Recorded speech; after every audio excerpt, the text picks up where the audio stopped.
with fingers that were impossibly long and ended in jagged yellowed nails. On the radio, I heard the sound of the glass beginning to groan under the pressure. Cree-eek. Snap. I've been waiting for this shift for a very, very long time, Sam, the voice said. And this time, it didn't come from the headphones. It came from the air right behind my neck. The temperature in the room dropped until I could see my own breath. The lights began to pop, one by one, plunging the studio into total darkness. The last thing I heard before the equipment died was the sound of the glass window finally shattering into 1,000 pieces. When the sun finally rose, the station manager found me curled in a fetal position under the desk, my hands bleeding from gripping the metal frame too hard. The studio door was wide open, swinging gently on its hinges. He asked me what happened, looking at the broken glass and the fried electronics. I couldn't speak. I just pointed at the mixer. He checked the digital logs and gave me a concerned look. Sam, the equipment was powered down at midnight. There was no power to the tower all night.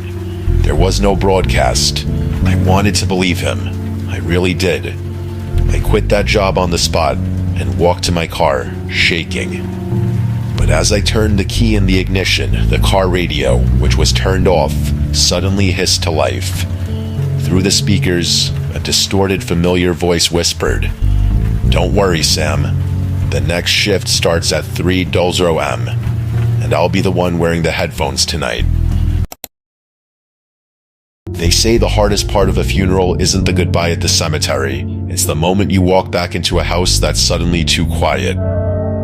My name is Mark, and we buried my sister Sarah this afternoon. She was only 24. The house was filled with people all day, relatives with their fake smiles and neighbors with their plastic containers of food. But by 11 p.m., they were all gone.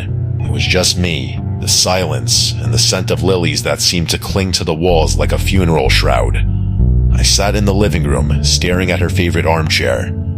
My mind was a blur of grief and exhaustion. That's when I heard it. A soft, rhythmic thumping coming from the floorboards directly above me. Sarah's bedroom. I told myself it was just the house settling, the old wood reacting to the cold night air. But then came the sound of a chair dragging across the floor. Screech. My heart hammered against my ribs. I walked to the base of the stairs, my voice trembling as I called out her name, hoping for a silence that would prove me sane. Instead, I heard a faucet turn on, water running. I climbed the stairs, each step feeling like a mile. When I reached her door, the air grew so cold I could see my breath. I pushed the door open. The room was exactly as we left it,